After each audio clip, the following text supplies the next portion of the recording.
Bueno, buenos días a todos. Hoy vamos a presentar el Ateneo correspondiente a mi rotación por el sector de química del LACMI. Yo soy Jessica Noemí Putcuri, soy bioquímica residente de R1 y el Ateneo que presenté es colangitis biliar primaria y embarazo, la presentación de un caso clínico. Para empezar, vamos a presentar el caso clínico.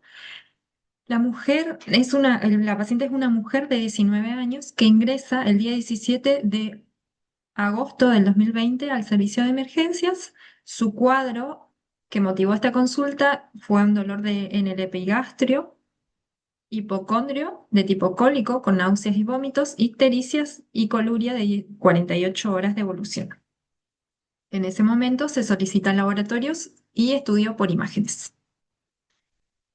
Esos laboratorios y el estudio, el resultado de la ecografía muestran un o sea, de lo que solicitaron para la paciente, lo más relevante es el hepatograma, donde se observan las transaminasas, están muy elevadas, la fosfatasa alcalina también está muy elevada, la bilirruina total está elevada a expensas de la bilirruina directa.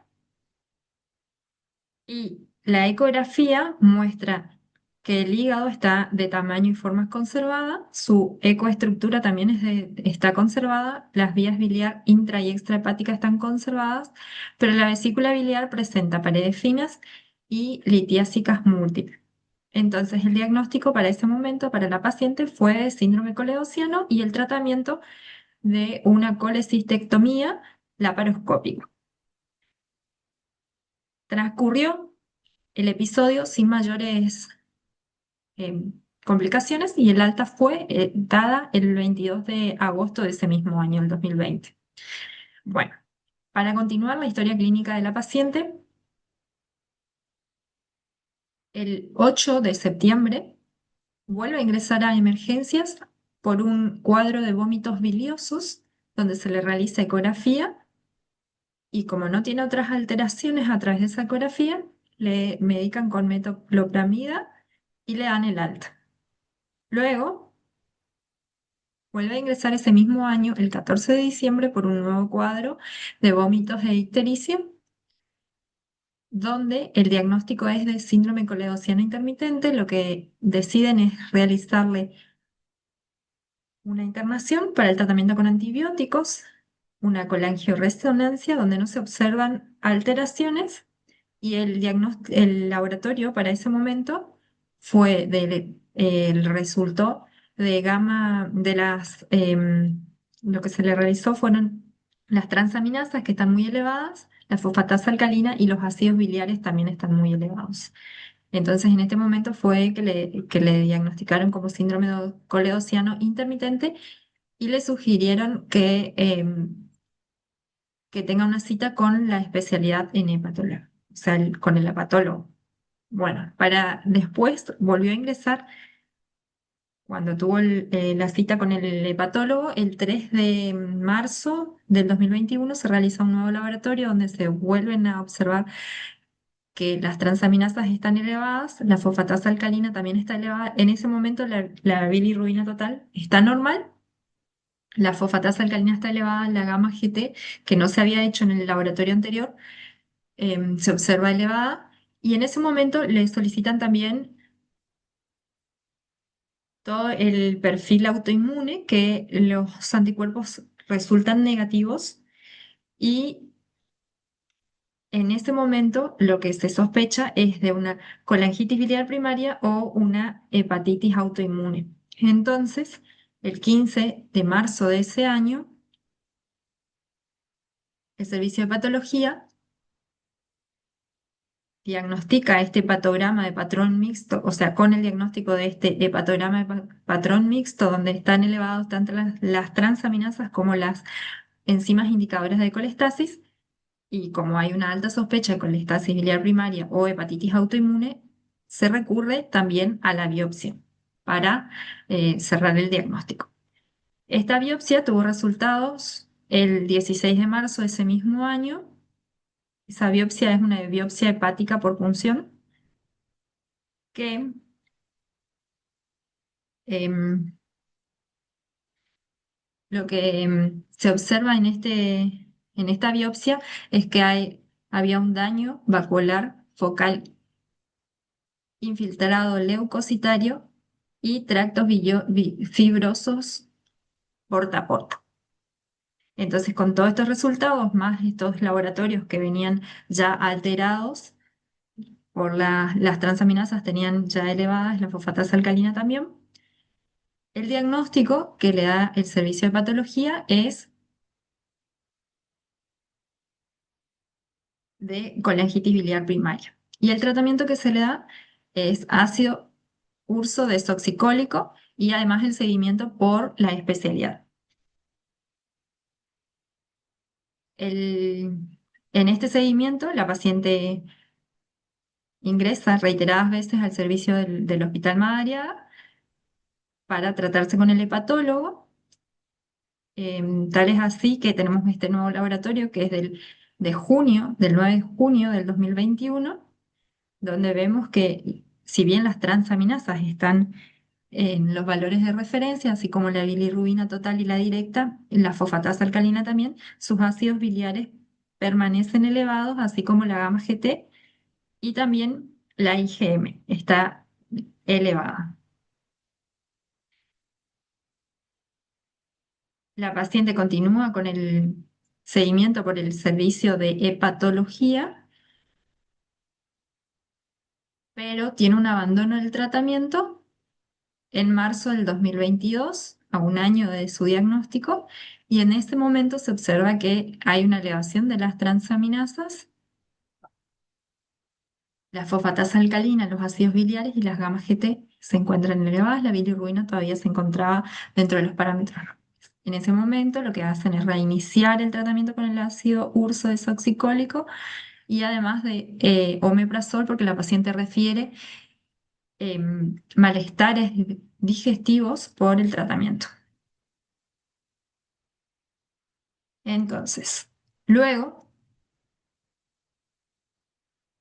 el 24 de marzo de ese mismo año, se le realiza un nuevo control donde se observa que las transaminasas están dentro de los parámetros normales. Luego tiene otros laboratorios. En este momento, en el 9 de febrero del 2023, se observa que las transaminasas están elevadas, así como la fosfatasa alcalina y los ácidos biliares y la gamma GT. Entonces, se sospecha de una colangitis biliar primaria refractaria y se eleva el ácido urso desoxicólico a 1200 miligramos por día. Luego de esto, la paciente vuelve a ingresar, o sea, vuelve a ser tratada por el servicio de hepatología, donde este es el último laboratorio que se tiene con el control por el servicio de patología, donde se observaban transaminasas dentro de los valores normales, la bilirrubina total también dentro de los valores, dentro de los valores de referencia, así como la fosfatasa alcalina, los ácidos biliares, pero su gamma GT continúa elevada, así como en ese momento también estaba elevada, un poco elevada la IgG y las IgM siempre se mantienen elevadas. Entonces, en ese momento, el médico recomienda siempre a la paciente que ella tiene que extremar los cuidados para no embarazarse, porque esto podría acarrear una dificultad agregada a su cuadro. ¿Qué ocurre con la paciente? O sea, en febrero del 2024, ella abandona el tratamiento acá en este momento, en mayo del 2023, abandona el tratamiento y el 2 de febrero del 2024 requiere que se le extraiga el DIU. Y entonces vuelve a ingresar el 14 de abril de este año a la guardia del hospital de agudos, donde se solicita. ¿Por qué ingresa? Primero, ingresa por un cuadro de dolor del abdomen inferior, tenesmo vesical y vómitos. Se le realiza ecografía y la beta-HCG que demuestran que la paciente En el laboratorio de esta paciente se observa que las transaminasas están elevadas, la bilirrubina total está dentro de los parámetros normales, la directa también, la fosfatasa alcalina está elevada y la HCG se encuentra elevada positiva. Es decir, que la paciente está embarazada. Entonces, en ese momento lo que hacen es derivarla al hospital materno-neonatal, que continúa con su seguimiento. Se la sigue como una paciente, o sea, el curso de su embarazo en los primeros meses fue como un embarazo normal, con los seguimientos que se le realiza a todas las embarazadas, pero el 8 de julio de este año, la paciente ingresa por un cuadro de vómitos, sangre, diarrea, prurito, y bueno, y el prurito, cuando le realizan el interrogatorio dirigido, la paciente refiere que presenta pruritos desde el inicio del embarazo y el prurito es especialmente de predominio nocturno. Entonces, lo que realizan en ese momento es la solicitud de un laboratorio e internación, también diagnósticos por imágenes. La paciente presentaba entonces en su laboratorio, vemos las transaminasas están muy elevadas, la bilirrubina total también se encuentra muy elevada, como a expensas de la directa. La fosfatasa alcalina se encuentra elevada, los ácidos biliares, que el valor de referencia, fíjense, para los ácidos biliares es hasta 10 y esta paciente tiene en ese momento tenía 224 224 milimoles por litro, así que está muy elevado sus ácidos biliares y bueno, las IgM también siempre se encuentran elevadas y en este momento se le realiza un perfil autoinmune que vuelven a dar todos los anticuerpos, los autoanticuerpos vuelven a dar negativos y la serología correspondiente al mes y a la sintomatología también le da negativo. Entonces, le realizan la internación, el tratamiento se da de alta. La paciente vuelve a ingresar el 31 de julio de este mismo año, donde se observa por qué vuelve a ingresar, porque le realizan un laboratorio para seguimiento y fíjense esta vez lo más relevante son los ácidos biliares, que dan 310, o sea que están siempre en aumento sus ácidos biliares. Se la cita para internación. Entonces ese domingo la paciente vuelve a quedar internada y dentro de esta internación lo que sugieren y le realizan es una nueva biopsia que al momento esta biopsia se encontraba pendiente, el resultado, pero ¿cuál es la sospecha de los médicos? Es que además de esta colangitis biliar primaria, la paciente podría tener una hepatitis autoinmune sobreagregada porque no está respondiendo al tratamiento. Está tratada, acá fíjense, esta es la dosis máxima de ácido urso desoxicólico de 1200 miligramos por día y sus transaminasas siempre están elevadas, su bilirruina total también está elevada, su fosfatasa alcalina está elevada y sus ácidos biliares, fíjense, en este momento era de 310. Este fue un laboratorio que ya se hizo porque luego de esta internación con la biopsia, cuando le realizan la biopsia, le vuelven a dar el alta y este laboratorio se lo realiza de forma ambulatoria a la paciente. Para observar que siempre la ecografía, en las ecografías se observa que su líquido amniótico está conservado y que en la ecodoppler fetal también se observa conservado el feto. La paciente en este momento tenía 21 semanas de gestación. Bueno, vamos a hablar un poco de qué es la colangitis biliar primaria. La colangitis biliar primaria antes era denominada cirrosis biliar primaria. Este nombre se cambió a colangitis biliar primaria porque cuando decíamos cirrosis generalmente se asociaba a, al alcohol, al alcoholismo y generalmente la enfermedad no está asociada directamente a la cirrosis en sus primeros estadios, sí en el avance de la enfermedad puede acarrear a una cirrosis, pero no era tan representativa de la enfermedad, entonces se cambió el nombre de cirrosis biliar primaria, todavía hay algunas personas que lo conocen como cirrosis biliar primaria, pero el nuevo nombre es colangitis biliar primaria. Es una hepatopatía autoinmunitaria donde se produce la destrucción de los conductos biliares intrahepáticos. Puede haber colestasis, cirrosis e insuficiencia hepática. La etiología y la fisiopatología de la enfermedad está dada por el ambiente contribuye a que haya una pérdida de em, de la autotolerancia o de la tolerancia inmune. Además, a esto contribuye también la susceptibilidad genética de la paciente. Se produce se producen autoanticuerpos que están dirigidos, son anticuerpos antimitocondriales contra este antígeno PDP-E2. Se forman los complejos autoinmunes que son presentados por las células presentadoras de antígenos, especialmente los linfocitos TCD4 que van a reaccionar contra los conductos biliares y causan colestasis y fibrosis. Bueno, la colangitis biliar primaria está asociada a colestasis crónica en adultos. Cuando hay colestasis crónica en adultos, especialmente en mujeres, hay que pensar en la colangitis biliar primaria. Em, es una enfermedad relativamente rara, de 2 a 4 cada 100.000 habitantes. Se da en mujeres de 35 a 70 años el diagnóstico. El mecanismo es autoinmunitario. El anticuerpo más marcador es el anticuerpo antimitocondriales. Se asocia a otras enfermedades autoinmunes, como ocurre generalmente con estas enfermedades autoinmunes. Al presentarse una, pueden presentarse varias enfermedades autoinmunes y lo que ocurre es que las células T atacan los conductos biliares pequeños.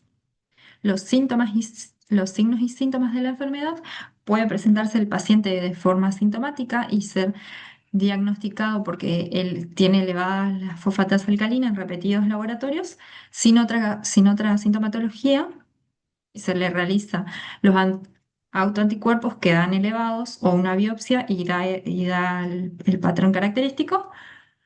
O puede ser que el paciente presente prurito, fatiga, esplenomegalia, hepatomegalia, xantomas y xantelasmas que están muy involucrados con el metabolismo lipídico, también ictericia por el aumento de la bilirrubina. Puede haber heces pálidas, orinas oscuras, mala digestión, hiperpigmentación y todo esto puede acarrear por la colestasis, cirrosis hepática, hipertensión portal. La cirrosis hepática a su vez está asociada a las varices esofágicas y la hipertensión portal. Bueno, el diagnóstico, ¿cómo se realiza el diagnóstico? Hay evidencia bioquímica de colestasis, especialmente la elevación de la fosfatasa alcalina. Luego se le realiza los anticuerpos antimitocondriales que dan positivos, aunque sean en títulos bajos, y también la biopsia hepática, donde hay evidencia histológica de colangitis destructiva no supurativa y destrucción de los ductos biliares intrahepáticos pequeños y medianos.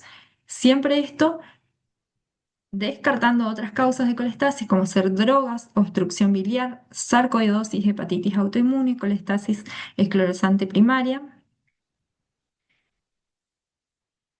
Y para los marcadores de colangitis biliar primaria, serían los anticuerpos antimitocondriales,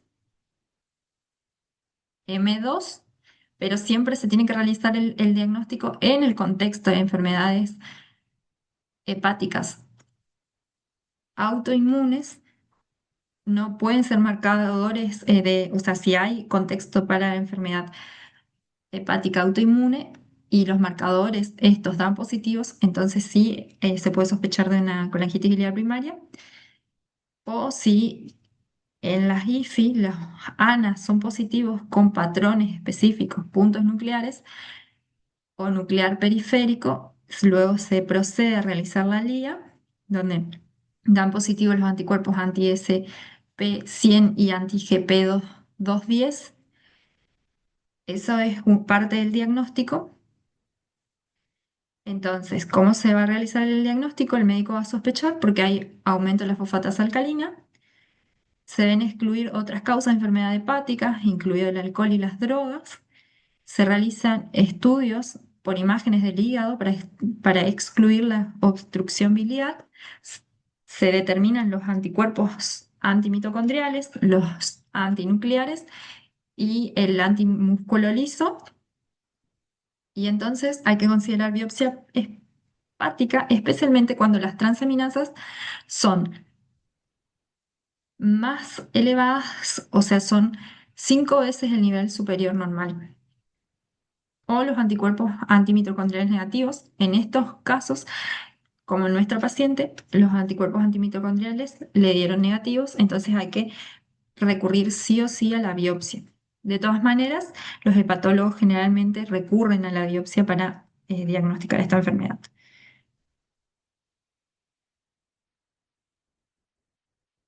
Bueno, entonces para hacer un pequeño resumen de lo que es la colangitis biliar primaria, hay una destrucción lenta y progresiva de los conductos biliares intrahepáticos, colestasis disociadas con IgM aumentadas, IgG normales o levemente aumentadas, pero este patrón, recuerden que nuestra paciente tenía las IgM siempre estaban elevadas y sus IgG estaban o normales o levemente aumentadas, los anticuerpos antimitocondriales tipo M2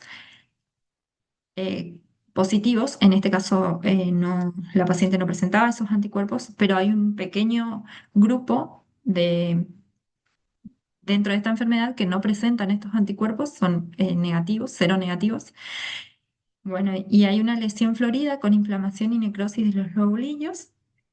La clínica está dada por prurito, ictericia, hiperpigmentación, santomas y santelasmas, estratorrea, que sería esa materia fecal lipídica con alto contenido de lípido.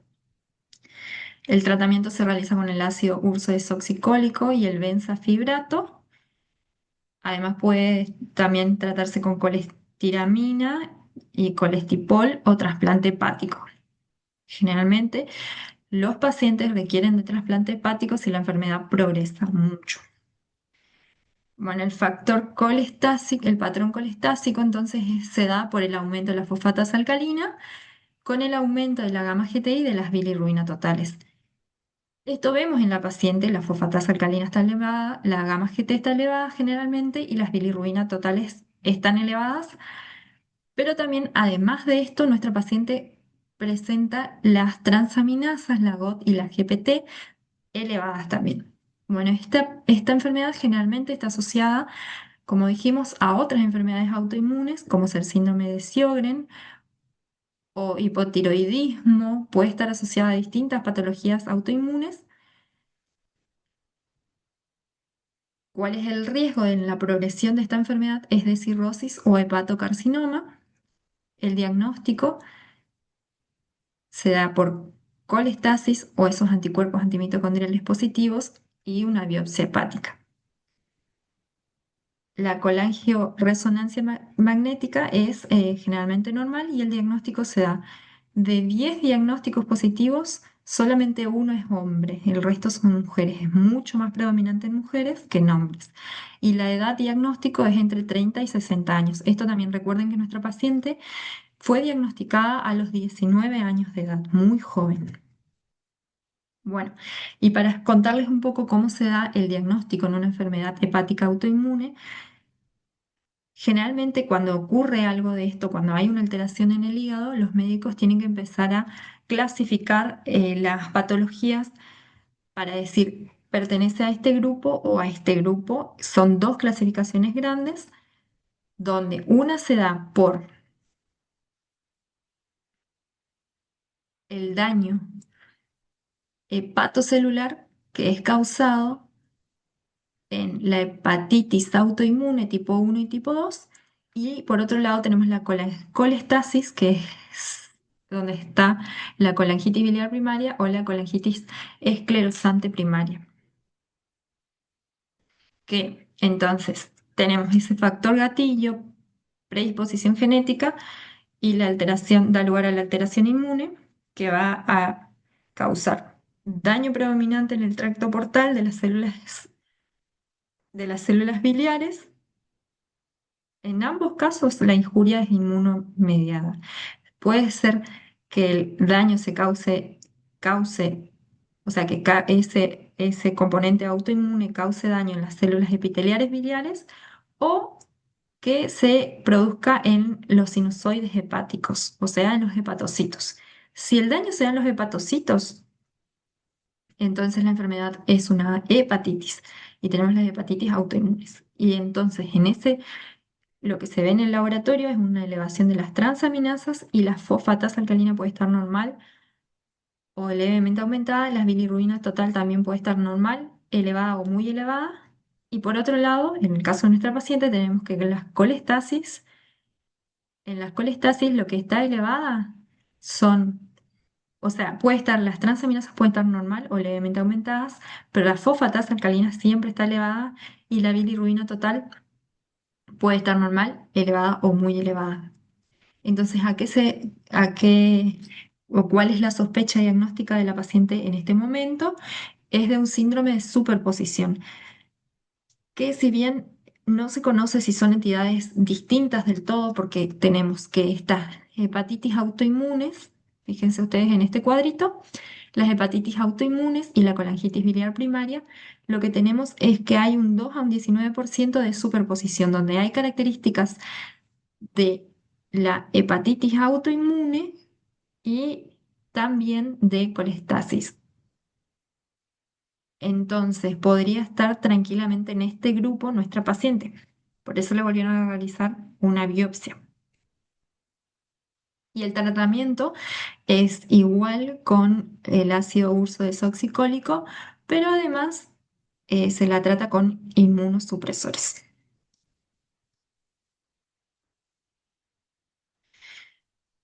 Bueno, además de esto, por qué el médico le recomendaba que la paciente no se quede embarazada?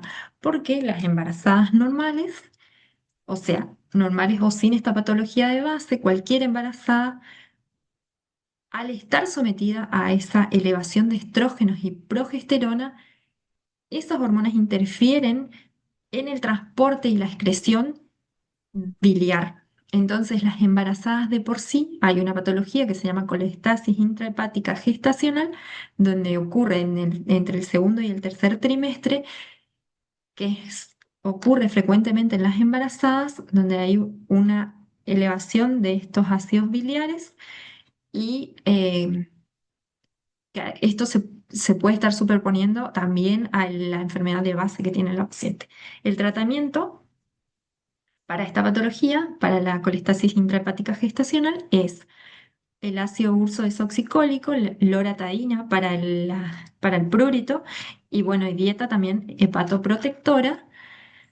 ¿Cuál es la clínica? Es el prurito palmoplantar de predominio nocturno. Si recuerdan que la paciente cuando ingresó y le realizaron en julio, cuando ingresó a la internación, le realizaron el interrogatorio dirigido, ella contó que tenía prurito palmoplantar.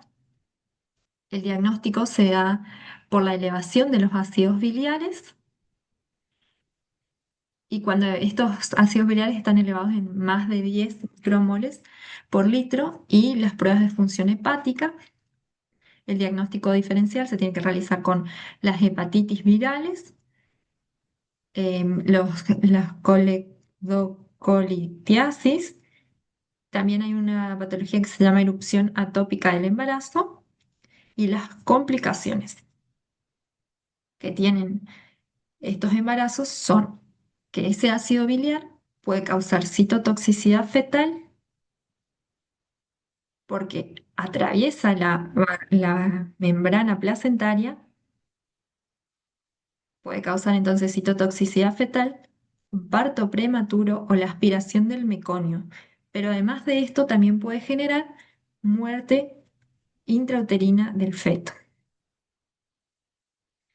Entonces, como conclusiones y lo que nos llevó a realizar este ateneo. La colangitis biliar primaria es frecuentemente diagnosticada en mujeres. Esta paciente en particular fue diagnosticada a muy temprana edad, a los 19 años, con sintomatología y su embarazo actual constituye un riesgo agregado. No está respondiendo correctamente al tratamiento. Se le ha realizado una nueva biopsia por sospecha de hepatopatía agregada. El embarazo de por sí constituye un factor predisponente a alteraciones hepáticas. En este caso, podría estar aportando a la no respuesta al tratamiento. Y con todo este cuadro, lo que nos preguntamos es por qué no se produce, por qué no le realizan la interrupción voluntaria del embarazo. Si esta paciente, ella está corriendo riesgo, su vida está corriendo riesgo y también el feto, o sea, si el bebé. Y la respuesta que tuvimos es que la paciente es consciente de sus riesgos, los acepta y decide continuar con el embarazo. Bueno, para recordarles, el 13 de septiembre es el día de la colangitis biliar primaria, el Día Mundial de la Colangitis Biliar Primaria, y agradecerles. Muchas gracias por su atención y también agradecer a los servicios que contribuyeron con este Ateneo, que fue lo- el hospital materno neonatal y las chicas del sector de química, así como también de las bioquímicas del sector de química y las bioquímicas del sector de autoinmunidad del LACMI. Muchas gracias.